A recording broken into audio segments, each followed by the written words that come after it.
නිකමට වගේ.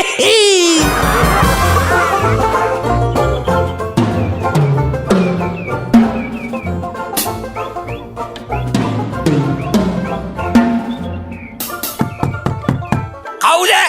මේ බාල්දියට අඩියක් ගන්න පුළුවන්ද? මේ බාල්දියට අඩියක් ගන්න පුළුවන්ද? මේක මේ බාල්දි වලට අඩි ගන්න තැනක් නෙමෙයි, මේක සංගීත ආශ්‍රමයක්. ඩ්‍රම් සෙට් ක්ලාස් එකක්. ඇයි යකෝ? මොකක් කියන්නේ? මේක සංගීත ආශ්‍රමයක්, ඩ්‍රම් සෙට් ක්ලාස් එකක්. ඩ්‍රම් බාල්දි වලට අඩි ගන්න සද්දෙමනේ ආවේ. හරි ගමන්නේ. අනේ සමාවෙන්න බාසුන්නේ. බාසුන් නැහැලා නෑ මෙතන. මෙහෙ ඉන්නේ මාස්ටර්ලා. මාස්ටර් කියනවා. අනේ සමාවෙන්න මාස්ටර් එන්න. එන්න. උන්ට මෙලෝ මලදායක් තේරෙන්නේ නෑ. හරි යනවා.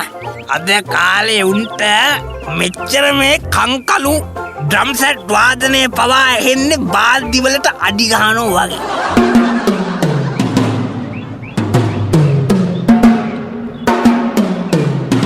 අලුත් පදයක් හදන්න ඕන.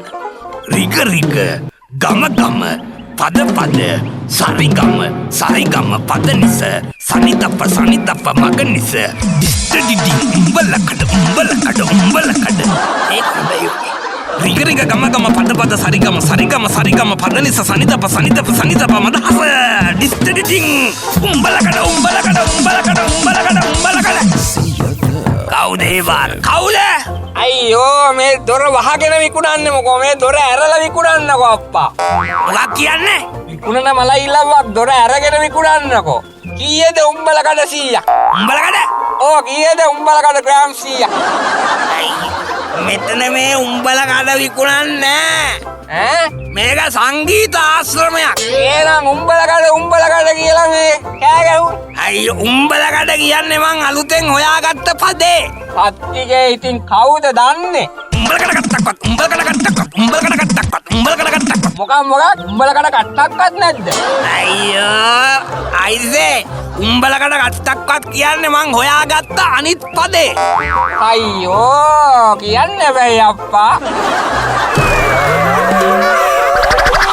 නිකමට වගේ.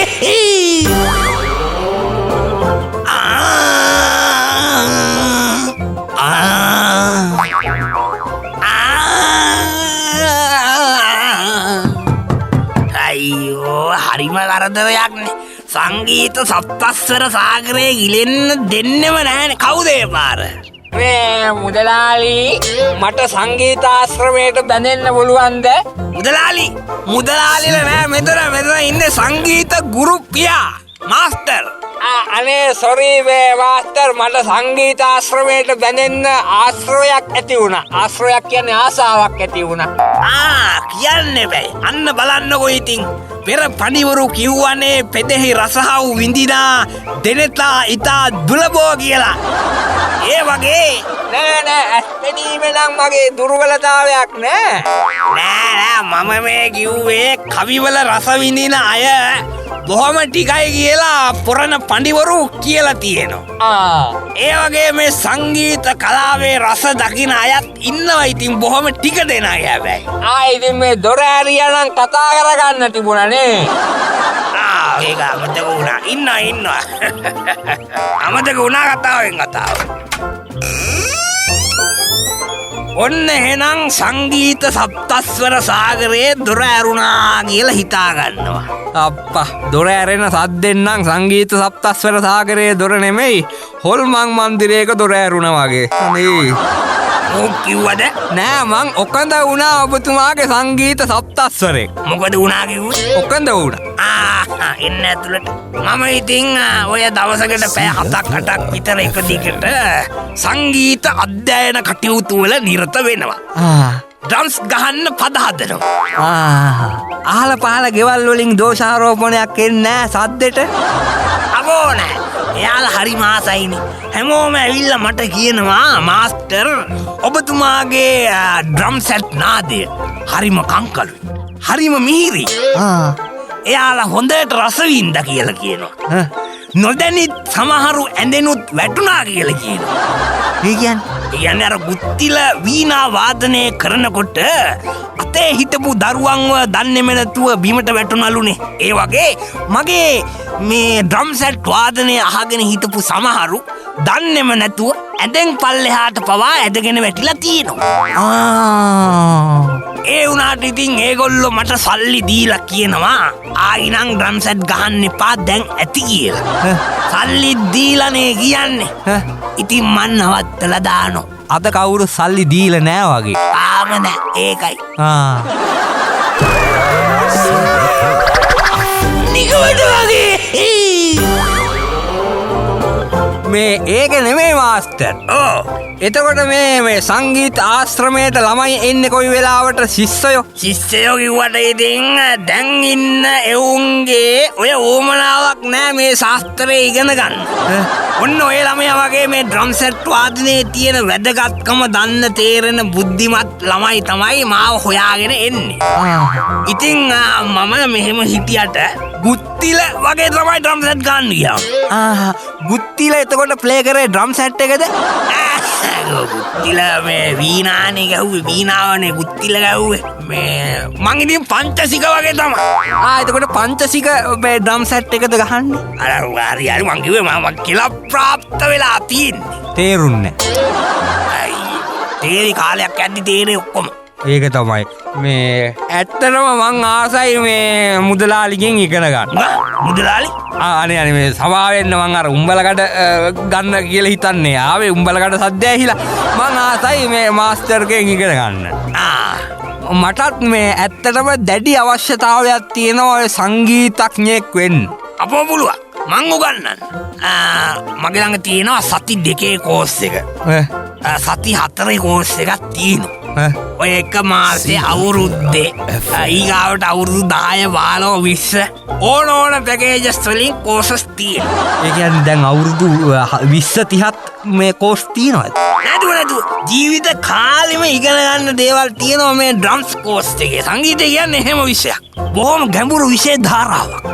සංගීතයේ සත්තස්වර රිද්ම රට අතරේ අතරමං වෙලා තව ඈතට යන්න ඕන අපි. මැප් එකක් අරන් ගියාම හරිනේ. ඇයි?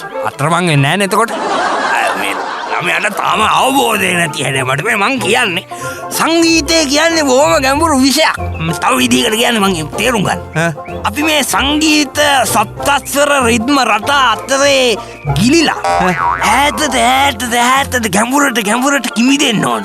එහෙනම් ඉතින් පීනනකොට අඳින මේ ඩයිවිං කිට් එකක් ගන්න වෙනවා.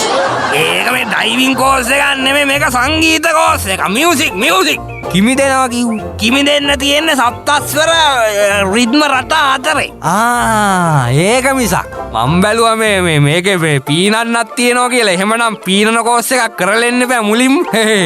අපේ අන්තන් ඇති. නිකවට වගේ. මේ මාස්ටර් මගේ නම ඇතුළත් කරගන්න මේ සංගීත ආශ්‍රමයේ මේ ලිපුගොනු අතරට.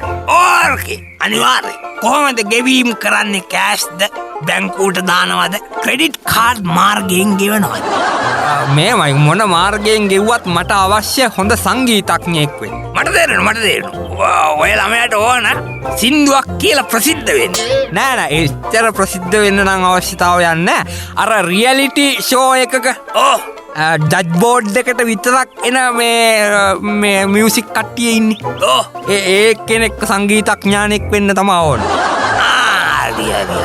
ඒ කියන්නේ මේ රියැලිටි තරඟවල විනිශ්චය මණ්ඩල සංගීතඥයෙක් වෙන්න තමයි ආසාව.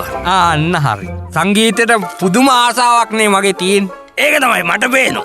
අනිත් එක මාස්ටර් මට මේ සංගීතේ ස්වර 17 කජු කන වගේ පාඩම්. 17? ඕ සංගීත මේ 18 ස්වර 18 මට කජු කන වගේ තමයි. සංගීතෙට ස්වර 18ක් නෑනේ ළමයා. සංගීතෙට ස්වර 7යිනේ තියෙන්නේ. මට පේන්නේ මෙයා සිංහල හෝඩියේ ස්වර ටිකයි සංගීත හෝඩියේ ස්වර ටිකයි පටලවගෙන වගේ. ඒක තමයි එහෙම එකක් තමයි වෙලා තියෙන්නේ. මට ඔය පොඩ්ඩක් සමහර වෙලාවට පැටලෙනවා.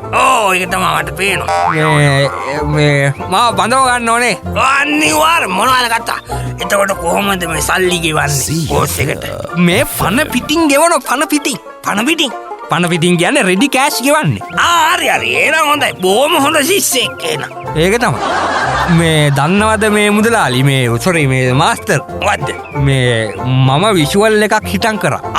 මොකද්ද සින්දුව? මේ සින්දුවක් කරේ නෑ විෂුවල් එක විතරයි කරේ. අද කාලේ ඉතින් මේ ඔය සින්දුවට වඩා වැදගත් වෙන්නේ විෂුවල් එකනේ. ඒකත්. ඉතින් විෂුවල් එක විතරක් කරා. මට කොහොමත් මිලියන 5ක් විතර ගියා වැඩේ. මිලියන 5ක්? ඕ මේ ලක්ෂ 50ක්. ඉතින් මේ ගොඩ යාගන්න බැරි වුණාද විෂුවල් එක ජනප්‍රිය වුනේ නැද්ද? මොන ගොඩ යන්නම බැරි වුණා. ගොඩ ගියා. කවුද? විෂුවල් එකේ ප්‍රොඩක්ෂන් එක කරපු යවුන් ටික. උන් ගොඩ ගියා. ඒක නිසා. නිකවට වගේ. මේ මිලියන 5ක් දීලා විෂුවල් එකක් කරා කියලා කියන්නේ විෂුවල් එක හොඳට ඇති. ඔව් හොඳට තියේ කියලා තමයි මාත් හිතුවේ. පස්සේ ප්ලේ කරලා බලද්දී මටත් තේරුණා මේ මිනිහෙක් වැඩක් කරන්න ගියාට පස්සේ සල්ලි විතරක් තිබිලා මදි මොලෙත් පොඩ්ඩක් හරි තියෙන්න ඕන කියලා. ඒක තමයි. හැම උන්ට මොක තේරෙන්නේ නැහනේ දැන් ඉන්නේ. උන් මුලින්ම කරන්නේ සින්දුව කියන. ඒකනේ. දැන් ඔයලා මේ බලන්නකො මුලින්ම විෂුවල් එකනේ කරේ. ඔව් වන්න ඒකනේ. ඒක ඔයාගේ බුද්ධිමත්කම. හැබැයි ඉතින් ඒ කරන එක හරියට කරන්න ඕනේ ඒකයි. ඕ ඒක තමයි. මේ මට අවශ්‍ය වෙලා තියෙනවා මාස්ටර් මන් දැන් අර එක විෂුවල් එකක් කරානේ. ඔව්. ඒකේ සින්දුව නෑ විෂුවල් එක විතරයි මං කරේ. ඒකනේ වැදගත් වෙන්නේ. ඔව් ඒකනේ වැදගත් වෙන්නේ. මාකට් එකේ හැටියට තමයි අපි වැඩේ කරන්න ඕනේ. ඒක තමයි. මට දැන් හිතිලා තියෙනවා මාස්ටර් සින්දුවකුත් එක්ක මේ විෂුවල් එකක් කරන්න. සින්දුවකුත් එක්ක. ඕ. හරි මං කරලා දෙන්න. මම ඔය සේරනම දක්ෂයා. ඕ එහෙමද? ඔව්.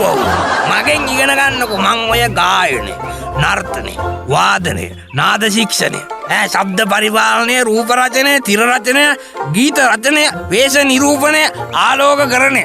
මේ ආදී දහසකුත් එකක් දේවල් වලින් සිප් කිරි එකම වහලක් ඇතින් හොඳට ලබා දෙනවා.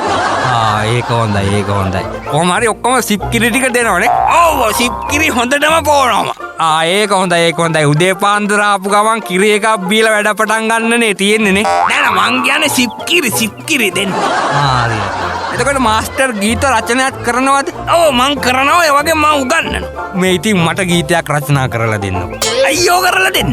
මොන වගේ ගීතයක්ද ඕන? හොඳ බූට් එකක්. බූට් එකක් කියන්නේ බූට් එකක් නම් මට වැදුනා. බූට් එකක් නෙමෙයි සින්දුවක් ඕන ගීතයක්. හරි මං අහන්නේ හොඳ ලතෝනියක් වගේ එකක් නේ ඕන. ඔව්. දෙන්න. පදමාලාව ලියා ගන්නකෝ. මේ දැන් ලියා ගන්නද? ඔව් දැන් ඔහම ලියා ගන්න. හරි. අනේ අයියෝ අපෝ අම්මෝ. මේක මොකද්ද මේ?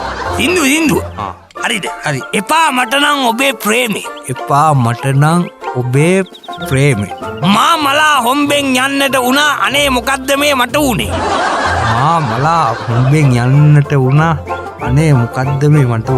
කන්න බෑ බත් කටට ගන්නට බෑ නින්ද යන්නෙත් නෑ.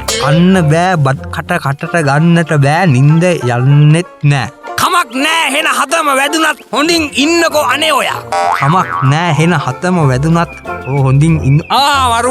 ඒක වරු. ඒ ඔය අන්තිම ටික තමයි හිට වෙලා එන කැලේ තියෙන්නේ. ඔව්. කියලා දෙන්නම් පුතා. අල්ලි දෙනවා නම් ඕන ජහජරාවක්. නිකවට වගේ. මේ සින්දුවට හිතට ඇල්ලුවා මාත්.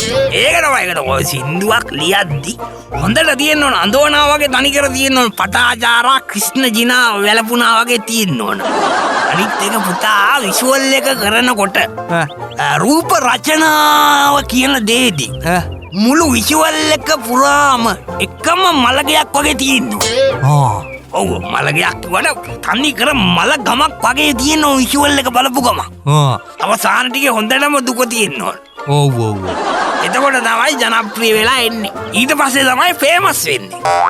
ජනප්‍රිය වෙලා ඊට පස්සේනේ ෆේමස් වෙන්නේ. ජනප්‍රිය වුණත් වැඩක් නෑ ෆේමස් වෙන්නේ නැත්තම්. ශෘංගාරේ ඒකත් ඕන. හරි ඉතින් අපි ඔය කෙල්ලෙක්ව දාලා යටින් පොඩි හුවක් කියෝමු. හරි. ගලා යෑමක් තියෙන්නත් ඕන. හරි ගඟකට ඇලකට දොලකට බහැලා ගියමුකෝ සින්දුව. එතකොට ගලා යෑම හරි. විවර්ස් වැඩි වෙන්න ඕන. එතකොට හැම channel එකේම chart show වල අංක 1 වෙන්නත් ඕන. සින්දුව හිට් වුණ ගමන් රට පුරාම තියෙන කලර් නයිට් වලට මට අඬ ගහන සිටුේෂන් එකක් හැදෙන්නත් ඕන. සංගීත ශේෂත්‍රයට සේවාවක් වෙන්නත් ඕන මේකෙන්. ඔක්කොම වෙනවා. මේ ඔක්කොම ටික වෙනවා ඕකේ. එහෙමද? ඔක්කොම ඒ ඔක්කොම ලක්ෂණ ඇතුළත් වෙනවා මේ සින්දුවේ. ඒක හොඳයි හොඳයි. හරිනේ න. හරි ඇති. ඇඩ්වාන්ස් එකක් ගෙවලා යන්න. හෙට එන්න. ඇඩ්වාන්ස් එකක් ගෙවන්න. හෙට එන්නකෝ. කීයක විතර ඇඩ්වාන්ස් එකක් ඕන? කැමති ගානක් දෙන්න මං ගණන් කියන්න.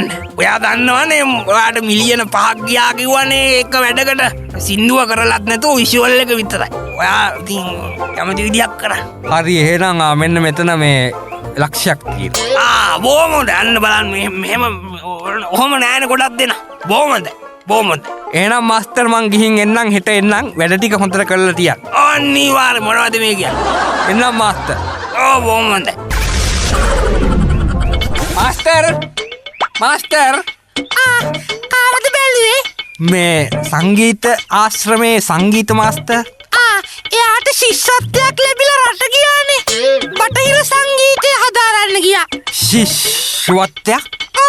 මේ රුපියල් ලක්ෂයක්ද කොහෙද මග වියදම් හිටන් හම්බ වෙලා තිබුණා අතට. මාමලා හොම්බෙන් යන්නට වුණා. අනේ මොකද මේ මට උනේ රැවටුණා කමක් නෑ. එහෙනම් අතම වැදුනත් හොඳින් ඉන්නකෝ අනේ ඔයා. ඒ මොකද්ද? ඒ මාස්ටර් මට ලියලා දුන්න සින්දුවේ පද ටික. හොඳ අර්ථයක් ගැබ්බලා තියෙන ගීතයක් නේද? එහෙම එකක් තමයි. එන්න.